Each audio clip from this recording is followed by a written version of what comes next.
அடுத்த 7 நாட்களில் நடக்கும் சந்தோஷமான செய்தி வேண்டுமா?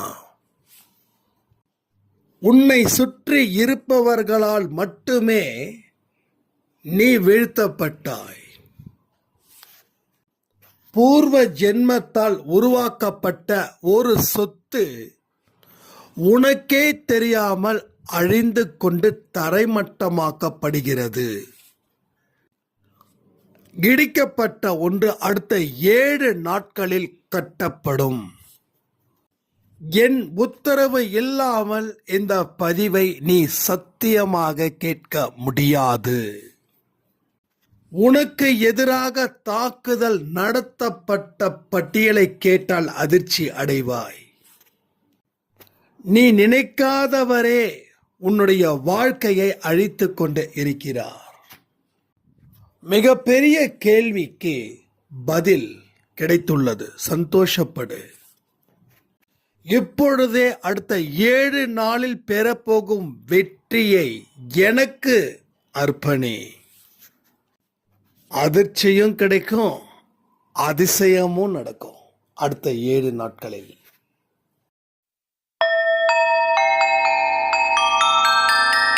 ஓம் சாயிரா சாயிரா, ஓம் சாயிரா சாயிரா, ஓம் சாயிரா சாயிரா, அன்பே சாயிரா, பேரன்பே சாயிரா, அகிலம் தளிக்க ஆத்மா விழிக்க அனுதினம் சாயிரா, எங்கள் அன்பே சாயிரா.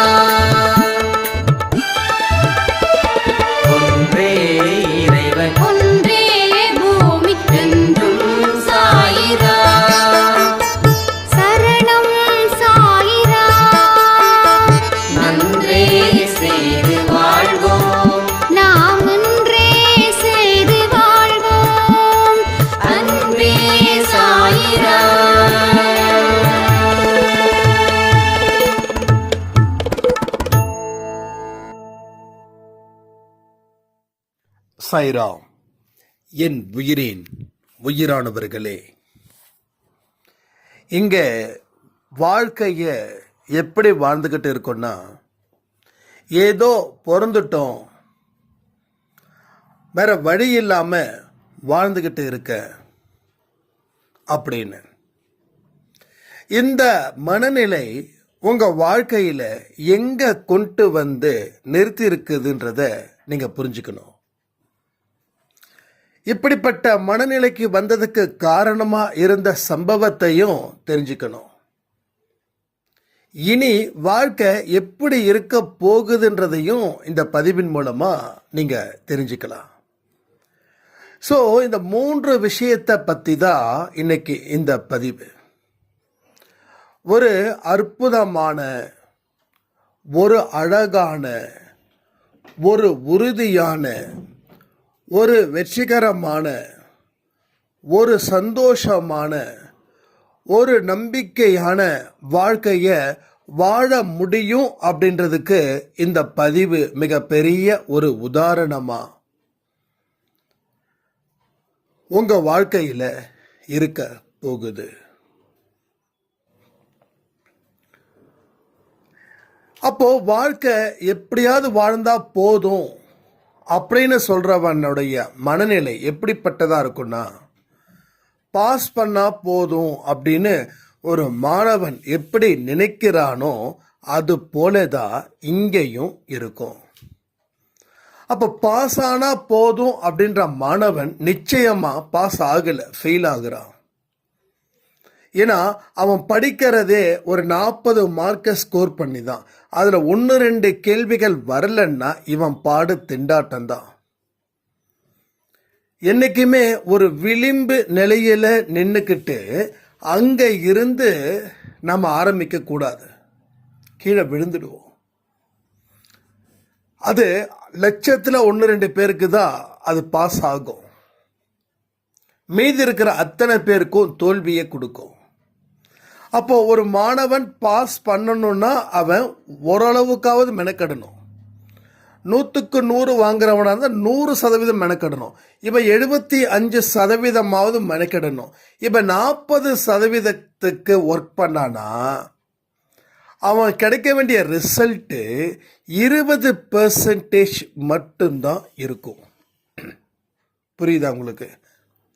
அப்போது நம்மளுடைய எண்ணம் எப்படி இருக்குதுன்னா, வாழ்ந்தா போதும், வாழ்ந்துதானே ஆகணும் அப்படின்னு ஒரு சலிப்பை வச்சு நம்ம பேசுகிறோம். வாழ்ந்தா போதும், வேற என்ன செய்கிறது? இதை நீங்கள் கேள்விப்பட்டு இருக்கீங்களா? இதை எத்தனை பேர் உங்ககிட்ட சொல்லியிருப்பாங்க? நீங்கள் எத்தனை பேர்கிட்ட சொல்லியிருப்பீங்க?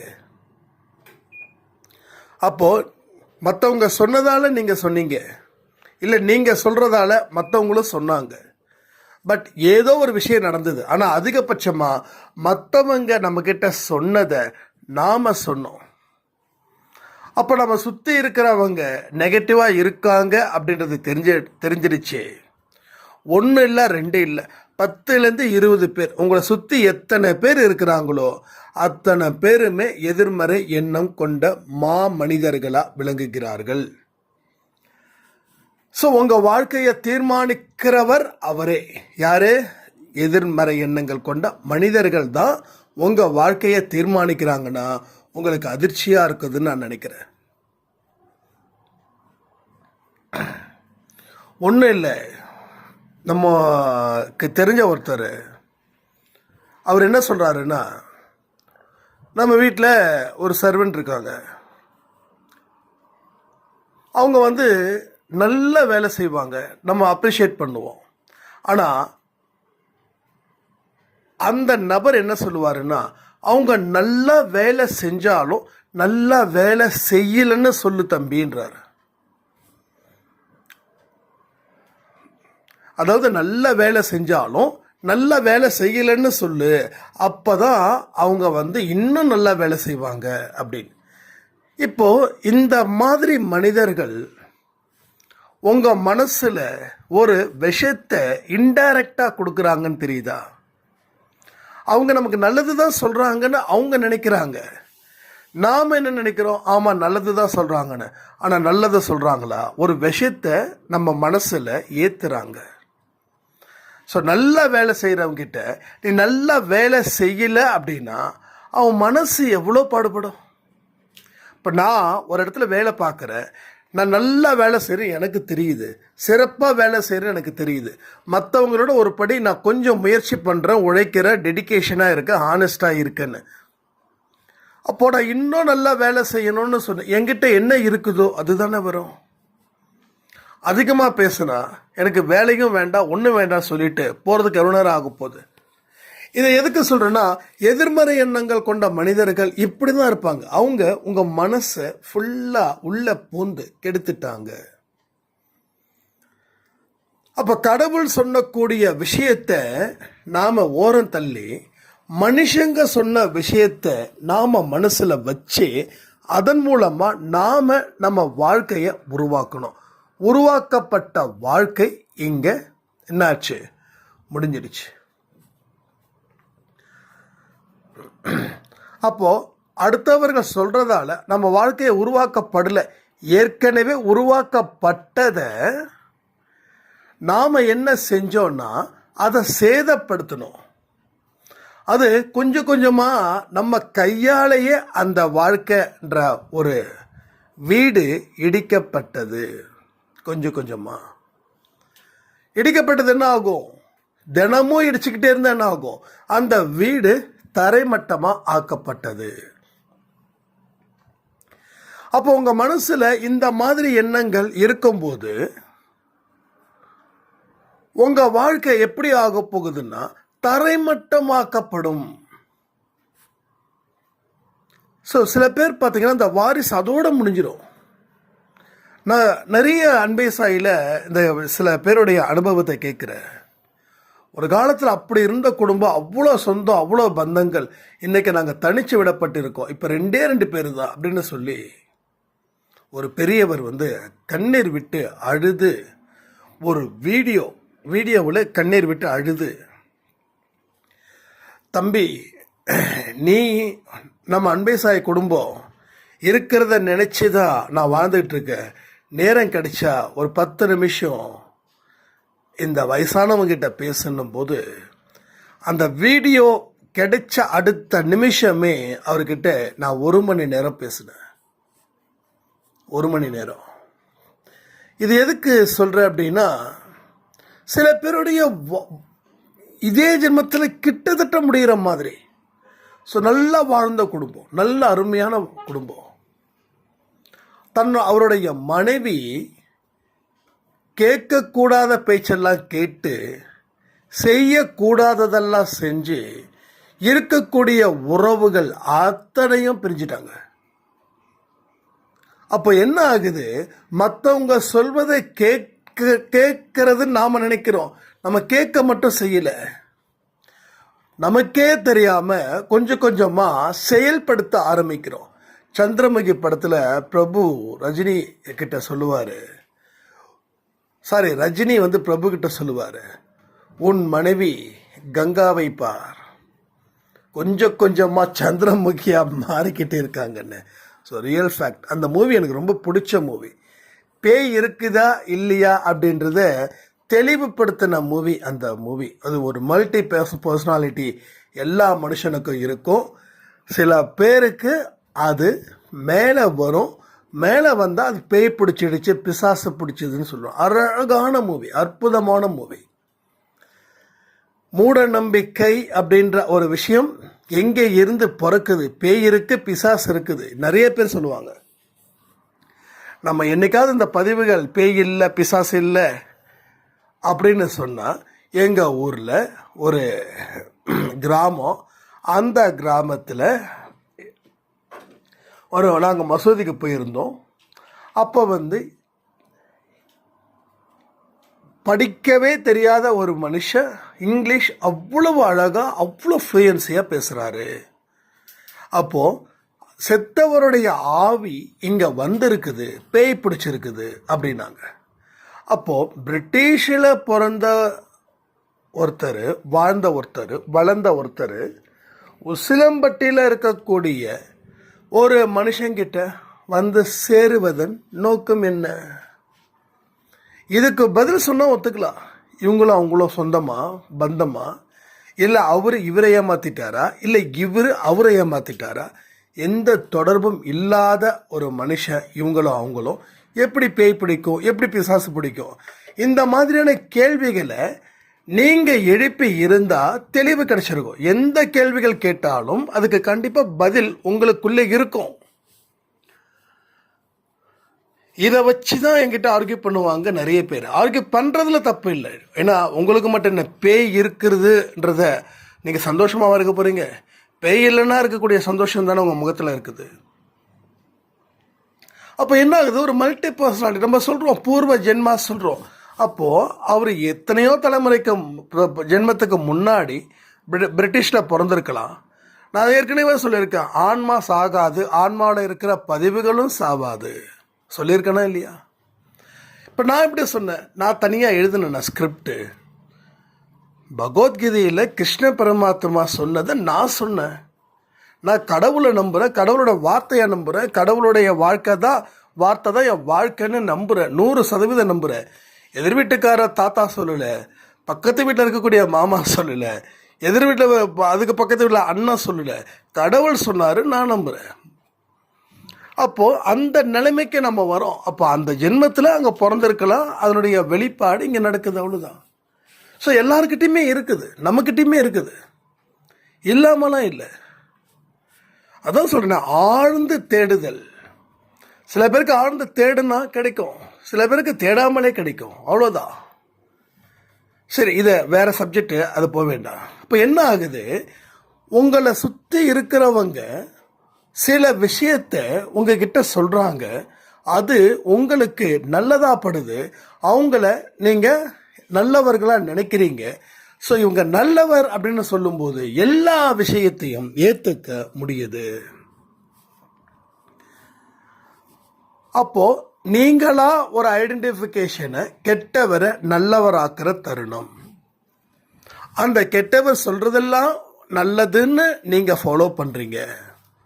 ஃபாலோ பண்ணி பண்ணி பண்ணி உங்களால் உருவாக்கப்பட்ட வீடு இப்பொழுது சேதத்தின் விளைவாக முடியுது.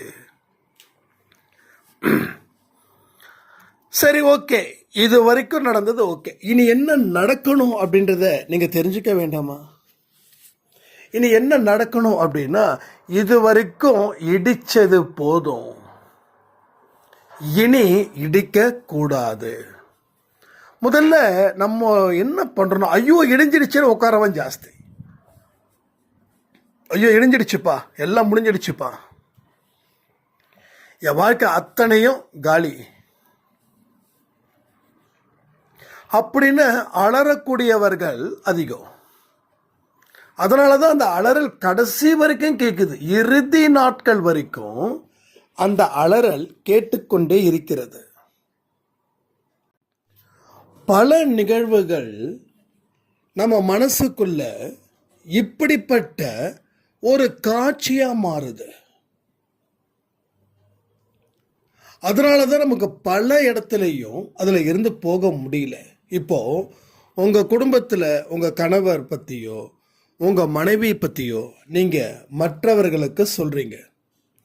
இந்த மற்றவர்களுக்கு சொல்லும்போது குறைகளை நாம் அதிகமாக தான் சொல்லுவோம். நிறைகள் எங்கேயோ கண்ணுக்கு தெரியாமல் இருக்கும். ஆனால் குறைகள் மட்டும் பளிச்சுன்னு சொல்லுவோம். என்னோட மனைவி என்னை மதிக்கலை, என்னுடைய கணவர் என்னை மதிக்கலை, என் கணவர் குடிக்காரர், என் கணவர் கெட்ட சகவாசம் ஜாஸ்தி இருக்கு அவருக்கு. ஸோ இந்த மாதிரியான விஷயங்களை நாம் அடுக்கிக்கிட்டே போவோம்.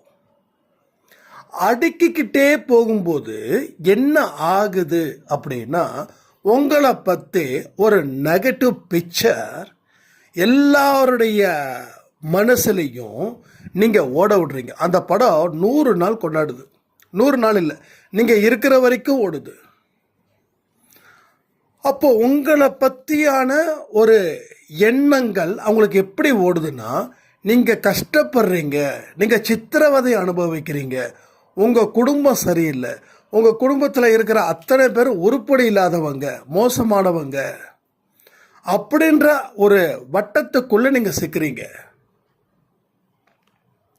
அப்போ இந்த பிரச்சனைக்கு காரணமாக இருக்கிறது நீங்கள் தான். இந்த பிரச்சனையை பற்றி மக்கள் பேசுறதுக்கு காரணம் நீங்கள் தான். இப்போ நீங்கள் இந்த பிரச்சனையை பேசுனதுக்கு உங்களை சுற்றி இருக்கிறவங்களும் காரணம். தன்னுடைய குடும்பத்தில் நடந்த 1-2 விஷயத்தை சொல்லும்போது நீங்களும் உங்கள் குடும்பத்தில் இருக்கக்கூடிய 1-2-3 விஷயத்தை திருப்பி மற்றவர்களுக்கு சொல்கிறீங்க. ஸோ இதுதான் இங்கே நடக்குது. அப்போ நம்ம வாழ்க்கை உருவாக்கப்படலை, ஏற்கனவே உருவாக்கப்பட்டதை தினந்தோறும் அழித்து கொண்டு இருக்கிறோம். இங்கே நிறைய பேர் நடக்குது. இங்கே கணவரை பற்றி தொடர்ந்து பல பேர்கிட்ட, என் கணவர் இப்படி இருக்காரு, இப்படி இருக்காரு, இப்படி இருக்காரு, 1 இல்லை 2 இல்லை, நிறைய பேர் என்கிட்ட தனிப்பட்ட முறையில் பர்சனலாக பேசுவாங்க. அண்ணா இவங்க எப்போ பார்த்தாலும் அவங்க கணவரை பற்றியே பேசுகிறாங்க, தம்பி எப்போ பார்த்தாலும் அந்த அம்மா இப்படி. ஒருத்தவங்கள 2 பேர் உடனே என்னதான் சொல்கிறாரோ அப்படின்னு உங்களை யாரையும் நான் குத்தி காட்ட விரும்பல. நான் ஒருத்தவங்க அப்படின்னா அவங்கள டைரெக்டாக நான் சொல்லிடுவேன். ஆனால் நிறைய பேர் அப்படி தான் நடக்குது இங்கே. இதை எதுக்கு இதெல்லாம் நம்ம சொல்லக்கூடாதுன்னு நினைக்கிறோம் தெரியுமா? எங்கேயாவது ஒரு பாசிபிலிட்டி உங்கள் வாழ்க்கையை மாற்றணும்னு வந்தாலும் நீங்கள் சொன்ன வார்த்தைகள் திருப்பி திருப்பி உங்களையே தாக்குது. உங்களுடைய வாக்கு உங்களையே தாக்குது. அதாவது எதிரிகள் தாக்குனா நாம் தடுக்கலாம், நம்மளை நாம் தாக்குனா நம்ம தடுக்கிறது ரொம்ப கஷ்டம். அப்போது உங்களோட ஒவ்வொரு வாழ்க்கை முறையும் எங்கே நிற்குதுன்னா, உங்களை நீங்களே எதிர்த்தாக்குதல நடத்துறீங்க. உங்களை நீங்கள் எப்போ தாக்குறீங்கன்னே உங்களுக்கே தெரிய மாட்டேங்குது. ஸோ தொடர்ந்து மனதளவில் அடுத்தவங்க கிட்ட குறை கூறுவதன் மூலமாகவோ இல்லை உங்கள் வாழ்க்கை இப்படி போயிடுச்சுன்னு நினைப்பதன் மூலமாகவோ திருப்பி திருப்பி உங்களை நீங்களே அடித்து கொண்டு இருக்கிறீர்கள். இப்போ உங்களை திருப்பி அடிக்கிறதுல உங்களுக்கு சந்தோஷமும் உங்களுக்கு கிடைக்குது. ஏன் சொல்லுங்க பார்க்கலாம். என் மன குமரல்களை இன்னார்கிட்ட சொல்லும்போது மனசுல ஆறுதல் கிடைக்குதுன்னு நீங்க சொல்றீங்க. அப்போ ஆறுதலுடைய உச்சபட்ச டெஃபனேஷன் என்னன்னா சந்தோஷம். அப்போ உங்களை குறை சொல்றதுல என் மனசுல இருக்கிற பாரம் போகுதுன்றீங்க, என் மனசுக்கு ஒரு ஆறுதல் கிடைக்குதுன்றீங்க, எனக்கு கொஞ்சம் இப்போதான் நிம்மதியாக இருக்குதுன்றீங்க. இதுக்கெல்லாம் காரணம் உங்கள் குறைகளை மற்றவர்கள்கிட்ட சொல்லும்போது நீங்கள் சந்தோஷம் அடைகிறீங்க. அப்போது சைக்காலஜிக்கலாக யோசிச்சு பாருங்க, நீங்கள் எந்த நிலைமையில் இருக்கிறீங்க, எந்த நிலைமையில் இருக்கிறீங்க. எப்படிப்பட்ட வாழ்க்கையை வாழணும்னு தெரியாமல் அதில் இருந்து விலகி விலகி விலகி இன்னைக்கு கஷ்டப்படுறது, உங்களை திருப்பி திருப்பி தாக்குறதுல நீங்கள் சந்தோஷம் அடையிறீங்க அப்படின்னா அந்த இடத்துல நாம் ஒரு சட்டன் ஸ்டேஜுக்கு மேலே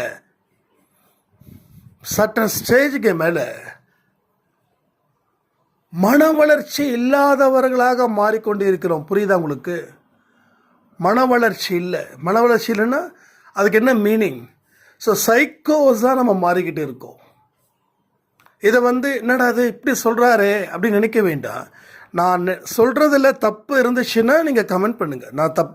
நான் எல்லா விஷயத்தையும் ஒத்துக்கிறேங்க. யாரையும் நான் டார்கெட் பண்ணலை. எல்லா மனுஷங்களும் அப்படி தான் இருக்காங்க. ஸோ பர்டிகுலராக அவங்கள நான் டார்கெட் பண்ணலை, நான் டார்கெட் பண்ணவும் மாட்டேன். இங்கே என்னையும் சேர்த்து உங்களையும் சேர்த்து தான் நான் பண்ணுறேன். இப்போ இதுக்கு முன்னாடி அந்த இடத்துல நான் இருந்தேன், ஆனால் இப்போ அந்த இடத்துல நான் இல்லை. ஏன்னா புரிதலும் தெளிவும் கடவுள்கிட்ட இருந்து வந்ததால், ரெண்டாவது கடவுளோட வார்த்தைகளை மட்டும் உள்ள தியானிச்சதால, அப்போ உங்களுக்கு சுற்றி எதிர்மறை எண்ணங்கள் கொண்ட மனிதர்கள் இல்லையா அப்படின்னு நீங்கள் கேட்கலாம். நான் இல்லைன்னு சொல்லிட முடியுமா? நான் வேற்று கிரகத்திலையா இருக்க, இல்லை வேற பெரிய பணக்கார நாட்டில் நான் பிறந்துட்டேன்னா? நீங்கள் எங்கே இருந்தீங்களோ அதே தான். என்ன உங்கள் ஊர் அது, என் ஊர் இது, அவ்வளோதான். இங்கே சுற்றி நடக்கிற எல்லா விஷயங்களும் உங்களுக்கு அஃபெக்ட் ஆகிற மாதிரி எனக்கும் அஃபெக்ட் ஆகுது. ஆனால் மனிதர்கள் சொல்கிறத நான் காது கொடுத்து கேட்குறேன், ஆனால் மனசுக்கு கொண்டு வரல. மனசுக்குள்ளே நான் சிரிச்சுக்கிறேன். பாத்தியா எப்படி பேசுகிறாங்க பாத்தியான்னு. அவங்கக்கிட்ட விவாதம் செய்யலை, என் கஷ்டத்தை அவங்கக்கிட்ட ஷேர் பண்ணவும் இல்லை. ஆனால் எனக்கு கஷ்டமே இல்லை. இப்போ மற்ற மனிதர்கள் சொல்லும்போது நான் என்னை கம்பேர் பண்ணுறேன். ஜென்ரலி சொல்கிறேன், இதுக்கு முன்னாடி சொல்கிறேன். மற்ற மனிதர்கள் சொல்லும்போது நான் என்னை கம்பேரிஷன் பண்ணுறேன். அந்த கம்பேரிட்டிவில் எதெல்லாம் எனக்கு கம்மியாக இருக்குதோ அது எனக்கு இல்லைன்னு ஃபீல் ஆகுது. ஆனால் இப்போ அந்த நிலை இல்லை. கடவுள் சொன்ன வார்த்தை, ஒவ்வொரு மனுஷனுக்கும் ஒவ்வொரு வாழ்க்கை, ஒவ்வொரு மனுஷனுக்கும் ஒவ்வொரு கர்மா. உனது பாதை வேறு, அவனது பாதை வேறு. உனது வீட்டு திசையை நோக்கி நீ போ, அவன் வீட்டு திசையை நோக்கி அவன் போகட்டும். அவன் வீட்டு திசையை நோக்கி நீ போகாது, அது உன் வீடு இல்லை. அப்போ உன் வீடு இல்லைன்னா உன்னுடைய கர்மா அவன் கர்மா வேறுபட்டது. அவன் 2 வருஷத்தில் டெவலப் ஆகுறானா, நான் 5 வருஷத்தில் டெவலப் ஆகுறேன். நான் 5 வருஷத்தில் டெவலப் ஆகுறானா, அடுத்தவன் 10 வருஷத்தில் டெவலப் ஆகுறான். இப்போ அந்த 10 வருஷத்தில் டெவலப் ஆகிறவன் அந்த 2 வருஷத்தில் டெவலப் ஆயிட்டானேன்னு சொல்லி அவன் ஃபீல் பண்ணா இவன் டெவலப் ஆகிருக்க மாட்டான். அவன் ஆகுறானா ஆகட்டும், சந்தோஷம் நினச்சதால தான் இவன் 10 வருஷத்துக்கு அப்புறமாவது டெவலப் ஆகுறான். ஸோ அந்த நிலைமைக்கே நம்ம மனசை கண்ட்ரோல் பண்ணணும். அந்த இடத்துல உங்கள் மனசை வச்சு நீங்கள் வாழணும். ஸோ அப்படிப்பட்ட வாழ்வியல் முறையை நீங்கள் ஏற்படுத்தணும். அப்போ ஏற்படுத்தும் போது உங்கள் வாழ்க்கையில் பல விதமான நல்ல விஷயங்களும் உங்களுக்கு தொடர்ந்து நடக்கும். ஓகே, இப்போ என்ன செய்யணுன்றதை நான் சொல்லிடுறேன். இது வரைக்கும் என்ன செஞ்சீங்க, நீங்கள் ஏன் எப்படி உருவாக்கப்பட்டீங்க, எதனால் இடிக்கப்பட்டது, இதை பற்றி நம்ம பேசுகிறோம். இப்போ என்ன செய்யணும், மறுபடியும் உருவாக்கணும். எகைன் நாம் இன்னும் ஸ்ட்ராங்காக உருவாக்குவோம். இதுக்கு முன்னாடி உருவாக்கப்பட்டதை விட, ஏன்னா இப்போ ஏற்கனவே அந்த வீடு கொஞ்சம் இடிஞ்சு தான் கடந்தது, அதனால் தரைமட்டம் ஆயிடுச்சு. தரைமட்டமானப்பட்ட வீடை இப்போ நீங்க உறுதியான சுவர் கொண்டு, உறுதியான மணல், சிமெண்ட், எதெல்லாம் குவாலிட்டியாக இருக்கோ அதை வச்சு இப்போ நீங்கள் வீடை எழுப்ப போகிறீங்க. அடுத்த 100 வருஷத்துக்கு பிரச்சனை இல்லாத மாதிரி. ஏன் தாஜ்மஹால் இல்லையா, நம்ம பார்லிமெண்ட் இல்லையா, எத்தனையோ 100 வருஷத்தை தாண்டியும் பிரம்மாண்டமான மாளிகையும் பிரம்மாண்டமான கோயிலும் பிரம்மாண்டமான கட்டடம், பாலங்கள் எல்லாமே இருக்குது. ஸோ அது மாதிரி நீங்கள் அடுத்த ஜென்மத்தில் பிறக்கும்போது கூட அந்த வீட்டில் தங்குற அளவுக்கு ஒரு கட்டமைப்பை ஏற்படுத்தலாம். அதாவது கடவுள்கிட்ட வந்ததுக்கப்புறம் நமக்கு இல்லையே அப்படின்னு நினச்சி ஏங்கிறத விட்டுட்டு, இல்லையா அப்போ இருக்கிறது இன்னும் சிறப்பாக வரப்போகுதுன்னு நினச்சி அந்த மன ஓட்டத்தை இங்கே வைங்க. ரைட். இப்போ உங்கள் வாழ்க்கையில் நீங்கள் மற்ற மனிதர்கள் சொன்னதை வச்சு நீங்கள் கட்டினீங்க, வாழ்ந்தீங்க, இடிச்சிங்க. இனி கடவுள் சொல்படி வாழுங்கள். 1. 2வது, உங்களுடைய குறைகளை இனிமே யாருக்கிட்டையும், ஒரு மனுஷங்கிட்டையும், ஒரு நாய்கிட்டையும் சரி, ஒரு பூனைக்கிட்டையும் சரி, கடவுள்கிட்ட கூட சரி சொல்லாதீர்கள். நாங்கள் கடவுள்கிட்ட சொல்லக்கூடாதா? ஆமாம், கடவுள்கிட்ட சொல்கிறது தான் மிகப்பெரிய தப்பாகவே இங்கே இருக்குது எல்லாருக்கும். ஏன் சொல்லுங்க? கோயிலுக்கு போகிறீங்க, 1/2 மணி நேரம் நீங்கள் கோயிலில் உட்காடுறீங்க. அந்த 1/2 மணி நேரமும் நீங்கள் எதை சொல்கிறீங்க தெரியுமா? உங்களுடைய வாழ்க்கையில் நடந்த பிரச்சனைகளை சொல்லிக்கிட்டே இருக்கீங்க, இல்லை அதை நினச்சிக்கிட்டே இருக்கீங்க. கோயிலை விட்டு வெளியில் வந்த உடனே உங்களுக்கு தெரிஞ்சவங்களை பார்க்கும்போது அவங்களுடைய பிரச்சனைகளை சொல்லும்போது நீங்கள் உங்கள் பிரச்சனைகளை சொல்கிறீங்க. அப்போ கோயிலுக்கு போனது இங்கே தப்பாக போயிடுச்சு. கோயிலுக்கு போனதால தான் நீங்கள் பல விஷயத்தை நினைச்சிங்க. அது எதிர்மறை எண்ணங்களாக உருவாக்கப்பட்டது உள்ளுக்குள்ளே இருந்தது, வெளியில் கொட்டுறீங்க. ஒருவேளை கோயிலில் யாரும் பார்க்கல அப்படின்னா வீட்டுக்கு வந்து யார் உங்களுக்கு ஃபோன் பண்ணாலும் சரி, ஈவன் உங்களுடைய குழந்தைங்கள் ஃபோன் பண்ணாலும் சரி, எங்கம்மா போனேன், எங்கம்மா வந்தேன்னா, இப்போதாம்மா கோயிலுக்கு போயிட்டு வந்தேன், என்னன்னு தெரியலம்மா, அந்த ஒரு விஷயம் இப்போ வரைக்கும் இருக்குதுன்னு மறுபடியும் உங்கள் குழந்தைகிட்ட உங்கள் எதிர்மறை எண்ணங்களை திணிக்கிறீங்க. ஸோ இந்த மாதிரியான விஷயங்கள் தான் நடக்குது. அப்போ கோயிலுக்கு போகிறது தப்புன்னு சொல்கிறேன்னா இல்லை, கோயிலுக்கு போகிறது ரொம்ப ரொம்ப அறிவுபூர்வமான, மனப்பூர்வமான ஒரு வளர்ச்சியை பெறுவதற்குத்தான். ஆனால் இனிமே கோயிலுக்கு போகும்போது குறைகளை சொல்ல மாட்டேன். சரி, அப்போ என்ன சொல்லணும்? நிறைகளை சொல்லு. அப்போ கடவுள்கிட்டயே இனிமே உன்னுடைய குறைகளை சொல்லக்கூடாது இன்று முதல். ரைட்? கரெக்டாக 7 நாள் பயிற்சி எடுக்கலாமா? 7 days ரெடியா, தயாரா, சம்மதமா?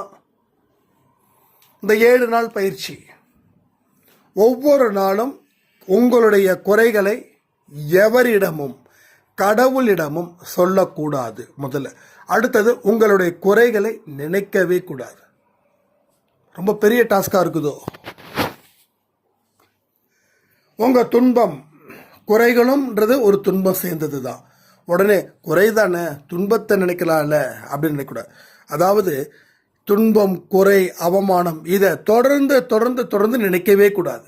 அதை கடவுள்கிட்ட சொல்லவும் கூடாது, மனசில் நினைக்கவும் கூடாது. வேற யாராவது வம்புக்கு இழுப்பாங்க இந்த 7 நாட்களில், அவங்க கிட்டையும் அந்த குறைகளை சொல்லக்கூடாது. இதுதான் 7 நாள் பயிற்சி. அப்போ என்ன சொல்லணும் அப்படின்னா, யாராவது எப்படி இருக்கிறாங்கன்னா, நல்லா இருக்கோம் கடவுள் புண்ணியத்தில் அப்படின்னு சிரிச்ச முகத்தோட சொல்லணும். சிரிச்ச முகத்தோட சொல்லணும். இப்படி சிரிச்ச முகத்தோட 7 நாள் சொல்லுங்க. அடுத்த 8வது நாள் உங்கள் வாழ்க்கையில் ஒரு பெரிய விஷயத்தை கடவுள் நிச்சயமாக ஏற்படுத்துவார். ஆனால் அந்த 7 நாளில் நீங்கள் சொல்லாமல் இருக்கணும். ஐயோ சாய்ராம், நான் மனசில் நினச்சிட்டேன், பரவாயில்ல, ஒன்றும் பிரச்சனை இல்லை. ஆனால் நினச்சது தப்புன்னு உங்களுக்கு ஃபீல் வரணும். ரைட்? அப்படியே போயிடக்கூடாது, அப்படியே ட்ராவல் பண்ணிடக்கூடாது. அப்போ இந்த 7 நாள் பயிற்சியில் இது மிக மிக முக்கியம். யாருக்கிட்டையுமே கோபப்படக்கூடாது. கோபம் ஏன் வருது தெரியுமா? நமக்கு ஒரு விஷயம் கிடைக்கலன்றதுக்காக தான் கோபமே வருது. கிடைச்ச வரைக்கும் நமக்கு நல்லதுன்னு நினச்சிக்கோங்க. அப்போ யாருக்கிட்டையும் அதிகமாக பேசவும் கூடாது. உங்களோட வாயை பூட்டியாச்சு, கடவுள் பூட்டிட்டார். உங்கள் வாயை பூட்டுனதா நினச்சிக்கோங்க, ரைட்? வெளியில் எந்த விஷயமும் போகக்கூடாது. கடவுள்கிட்டையும் ஒப்பாரி வைக்கக்கூடாது. ஏன் ஒப்பாரின்னா, ஐயோ இப்படி போயிடுச்சுன்னு சொல்லி, அது ஒப்பாரி தானே. ஒப்பாரி எப்படி இருக்கும், எங்கே வைப்பாங்க? ஸோ நம்ம வீட்டை ஒன்றும் நடக்கலை, எல்லாம் மங்களகரமாக நடக்க போகுது. மங்களகரமாக நடக்கும் கூடிய இடத்துல ஒப்பாரி வைப்பது தப்பு தானே? சொல்லுங்க, தப்பு தானே? அழுதுகிட்டே இருக்கிற தப்பு தானே? அதே போல் காலையில் 5 மணிக்கு எந்திரிக்கிறீங்களோ 6 மணிக்கு எந்திரிக்கிறீங்களோ அது உங்கள் விருப்பம். எந்திரிச்ச உடனே 10 நிமிஷம் மூச்சு பயிற்சி செய்யுங்க. இன்னைக்கு நான் சந்தோஷமாக இருப்பேன், எல்லாருக்கிட்டையும் இன்பமாக பேசுவேன், மகிழ்ச்சியுடன் காணப்படுவேன்.